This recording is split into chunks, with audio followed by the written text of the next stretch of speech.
Saya Imaria Fitriani, guru sejarah tingkat lanjut fase F kelas 11 SMA Negeri 1 Nangka. Hari ini kita akan menyaksikan video pembelajaran tentang pemikiran-pemikiran besar dunia.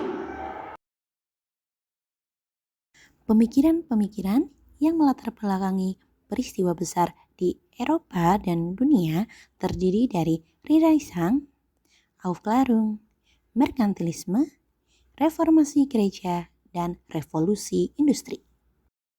Namun, pada video pembelajaran ini, kita hanya akan fokus pada satu tujuan pembelajaran, yaitu peserta didik memahami latar belakang, tokoh, dan pengaruh Renaissance.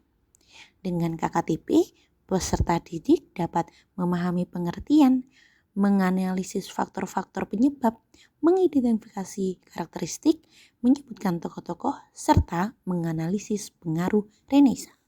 Sebelum mempelajari tentang Renaissance, perlu kita ketahui tentang periodisasi peradaban Eropa yang dimulai dari zaman klasik, masa Yunani dan Romawi kuno, zaman pertengahan atau kegelapan, kemudian zaman modern yang terdiri dari zaman Renaissance, zaman pencerahan, dan juga zaman industri. Di materi sebelumnya, kita sudah pernah mempelajari tentang peradaban Yunani dan Romawi kuno. Nah, setelah itu ada yang namanya abad pertengahan. Apakah itu abad pertengahan atau zaman kegelapan atau Dark Age? Pada abad pertengahan, kehidupan masyarakat Eropa didominasi oleh gereja Katolik. Pengetahuan dan cara berpikir yang ada harus sesuai dengan dogma gereja. Masa ini juga dicirikan dengan pemerintahan yang teokratis dan feudalistik, masyarakat yang umumnya hidup sebagai petani, banyak kelaparan, wabah penyakit, serta perang. Kebudayaan Yunani dan Romawi juga dilarang. Kondisi dan keterkungkungan selama zaman pertengahan inilah yang mendorong munculnya gerakan yang berusaha untuk melepaskan diri dari ikatan tersebut yang disebut gerakan Renaissance. Nah, Renaissance berasal dari kata re yang artinya kembali dan naître yang artinya lahir. Jadi, Renaissance merupakan lahir kembalinya kebudayaan Eropa klasik yaitu Yunani dan Romawi kuno. Selanjutnya, faktor-faktor penyebab Renaissance. 1. Adanya kontak dengan dunia timur. Dunia timur di sini adalah wilayah Asia kecil yang dulunya termasuk kekuasaan Kekaisaran Romawi Timur yang sekarang menjadi daerah Turki. Nah, dengan adanya perdagangan internasional, pedagang Eropa memiliki sudut pandang baru dan menyebarkan kembali ketika pulang. 2.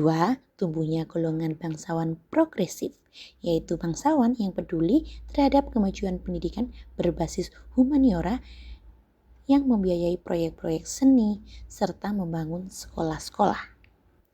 3. Munculnya golongan yang mempertanyakan dogma gereja, yaitu golongan-golongan pemikir yang berusaha lebih rasional terhadap yang terjadi pada masa sebelumnya. 4. Jatuhnya Konstantinopel pada 1453. Karena Turki telah menguasai Konstantinopel, masyarakat yang sebelumnya tinggal di situ kembali pindah ke Eropa dan secara tidak langsung membawa ide-ide Yunani dan Romawi klasik sebelumnya. 5. Penemuan mesin cetak. Penemuan ini mempercepat dan memperluas gagasan tentang revolusi berpikir Renaissance dan humanisme. Demikian tadi tentang faktor-faktor penyebab Renaissance. Selanjutnya kita akan mempelajari tokoh-tokoh dan juga pengaruh Renaissance kepada dunia dan juga Indonesia. Tokoh-tokoh Renaissance yang pertama yaitu Leonardo da Vinci. Terkenal karena karyanya Perjamuan Terakhir dan juga Mona Lisa. Selanjutnya yaitu Raphael, terkenal dengan lukisannya yang berjudul Madonna dan juga School of Athens. Tokoh lainnya yaitu Michelangelo, pemahat dan juga pelukis.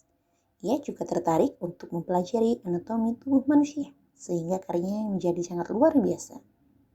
Tokoh selanjutnya Donatello, salah satu pemahat yang melahirkan karya luar biasa, Salah satunya adalah patung David yang terbuat dari marmer dan juga perunggu. Tokoh lainnya Nicolaus Copernicus, pencetus teori heliocentrisme, yang mengatakan bahwa matahari sebagai pusat tata surya.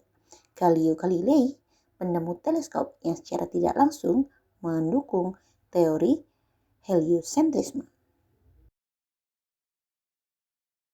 Pengaruh Renaissance di bidang sosial, satu terbentuknya fondasi atau dasar pemikiran humanisme, kebebasan individu dan kebebasan berpikir. 2. Berkurangnya dominasi gereja Katolik. 3. Peran negara lebih kuat dari sebelumnya, meskipun gereja juga masih kuat. 4. Tumbuh seni klasik di Eropa hingga saat ini seperti seni-seni yang sudah kita pelajari sebelumnya. Dampak dan pengaruh lainnya. Munculnya paham sekularisme yang memisahkan agama dan pemerintahan, kemajuan teknologi, dan juga munculnya paham merkantilisme. Demikian video pembelajaran dari saya tentang pemikiran-pemikiran besar dunia. Terima kasih telah menyaksikan. Wassalamualaikum warahmatullahi wabarakatuh.